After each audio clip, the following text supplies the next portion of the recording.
ભારતની જીત પર ધારાસભ્ય રીવાબા જાડેજાએ ટીમ ઇન્ડિયાને અભિનંદન પાઠવ્યા। 12 વર્ષ બાદ ઐતિહાસિક જીતને અભિનંદન પાઠવતા તમામને જીતનો શ્રેય આપ્યો, જ્યારે કે રવિન્દ્રસિંહ જાડેજાના સંન્યાસની બાબતને અફવા ગણાવી છે। કહ્યું છે કે એમની ઇન્સ્ટાગ્રામ સ્ટોરી જોઈ લો। 12 વર્ષ પછી જે ઐતિહાસિક જીત આપણને ચેમ્પિયન્સ ટ્રોફીના ફાઇનલમાં મળી છે, એ બદલ હું ખૂબ ખૂબ અભિનંદન પાઠવું છું 140 કરોડ દેશની જનતાને, ક્રિકેટ લવર્સને અને ટીમ ઇન્ડિયાને।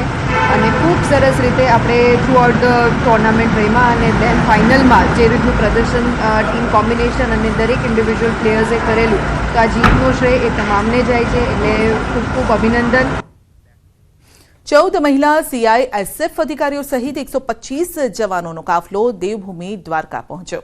સમુદ્રીય તટની સુરક્ષા માટે નીકળેલી CISF જવાનોની સાયકલ રેલી દ્વારકા દરિયાકાંઠે પહોંચી। જવાનોની સાયકલ રેલી કચ્છ લખપતથી શરૂ થઈ હતી અને કુલ 6553 કિલોમીટરની સાયકલ રેલી કન્યાકુમારી ખાતે પૂર્ણ થશે। આ રેલી પૂર્વ અને પશ્ચિમ બે તરફના રાજ્યોમાંથી શરૂ થઈ છે અને જવાનો તમામ સમુદ્ર તટ વિસ્તારની 25 દિવसમાં જ साइकिल द्वारा मुलाकात लेशे।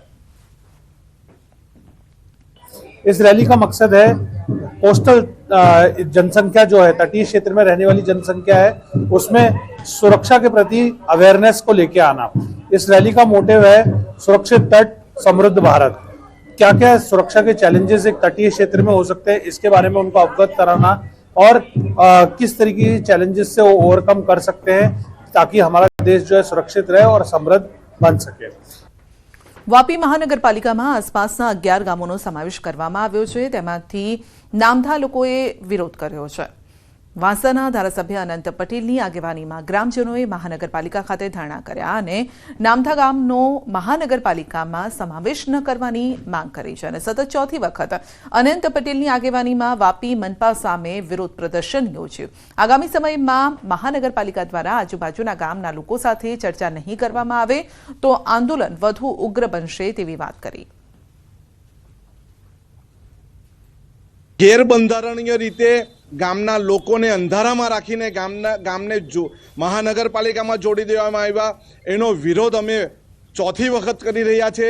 હજુ પણ જો અમને નહીં સાંભળે તો આવનારા દિવસમાં હજુ અમારો વિરોધ ઉગ્ર બનાવીશું। દાખલા તરીકે સુએજ પ્લાન્ટનો વિકાસ કર્યો, શું થયું? વલસાડમાં કર્યો, શું થયું?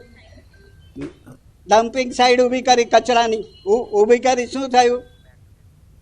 રાજકોટ જિલ્લાના જામકંડોરણા તાલુકાના ધોળીધાર ગામના લોકો આકરા પાણીએ જોવા મળ્યા। અનુસૂચિત જાતિ માટે મંજૂર કરવામાં આવેલ ડોક્ટર બાબા સાહેબ આંબેડકર ભવન ન બને તેવા પ્રયત્નો કરવામાં આવ્યા હોવાના આક્ષેપ કર્યા છે અને જેથી ગામના લોકોએ અનશન પર બેસવાની ચીમકી આપી છે અને પોલીસ મથકે અરજી આપી ફરિયાદ નોંધવા માંગ કરી। ઉલ્લેખનીય છે કે ધોળીધાર મુકામે બાબા સાહેબ આંબેડકર ભવન બનાવવા માટે 5 લાખની ગ્રાન્ટ મંજૂર કરવામાં આવી હતી અને આ માટે પ્લોટ પણ મંજૂર કરવામાં આવ્યા બાદ ઘણો સમય થયો છતાં પણ ગામના 5 લોકોએ આ ભવનનું કાર્ય ન થાય તેવા પ્રયત્નો કર્યા છે તેવા આક્ષેપ લાગી રહ્યા છે અને અરજી આપવામાં આવી છે। તેમજ ધોળીધાર ગામના સરપંચ તેમના હોદ્દાનો દુરુપયોગ કરતા હોવાનો પણ અરજીમાં ઉલ્લેખ છે। તો ગામના લોકોએ આ 5 લોકો પર કાયદેસર કાર્યવાહી કરવાની માંગ કરી। સ્વર્ગવાસી શ્રી વિઠ્ઠલભાઈ રાદડિયા જે અમને 7-8 નંબરનો પ્લોટ દઈને ગયા હતા, તેની માથે 5 થી 6 જણા એવા કે જેને કબજો કરેલ છે, એની માથે રાધાકૃષ્ણનું મંદિર બનાવેલ છે, એના વિરુદ્ધ અમે આજ 6 મહિનાથી આ લડત કરી છીએ, પણ આ લડતમાં કોઈ પણ પ્રકારનો અમને કોઈ રિસ્પેક્ટ કે કોઈ જવાબ મળેલ નથી। તે માટે અમે આજ જામકંડોરણા પોલીસ સ્ટેશને જે અમારું સ્ટેચ્યુ આંબેડકર ભવનનું બેહાડેલ છે, આંબેડકર સાહેબનું જે સ્ટેચ્યુ તે પણ ખંડિત એ 5 જણાએ જ કરેલ છે। જૂનાગઢ શહેરમાં આડેધડ રસ્તાના ચાલતા કામના કારણે ગિરનાર પર્વત પર ડોળીના વ્યવસાય સાથે સંકળાયેલા યુવકનું બાઇક સ્લીપ થતા મોત નીપજ્યું છે। યુવકના મોતથી 2 પુત્રો સહિત પરિવારનો અંધારો બન્યો છે। શહેરમાં પાછલા ઘણા સમયથી રોડ બનાવવાનું કામ ચાલે છે।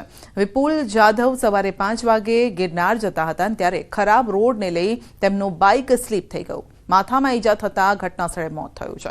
તો આ બનાવ બાદ પરિવારનો અંધારો બની ગયો છે અને તેમના પરિવારજનો મનપાની બેદરકારીના કારણે મોત થયાનો આક્ષેપ લગાવી રહ્યા છે।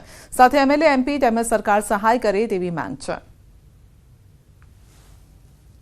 તો મારી નમ્ર અપીલ છે ધારાસભ્ય શ્રી સંજયભાઈ કોરડિયાને અને અમારા રાજેશભાઈ ચુડાસમાને સરકારશ્રીને કે અમારે આ જે છોકરાની ઉપર એના પપ્પાનો હાથ વયો ગયો છે ને છાંયો વયો ગયો છે ને એ નોંધારા થઈ ગયા છે, તો એને કાંઈ સહાય કરે અને એને કોઈ જાતનું કાંઈ એને જે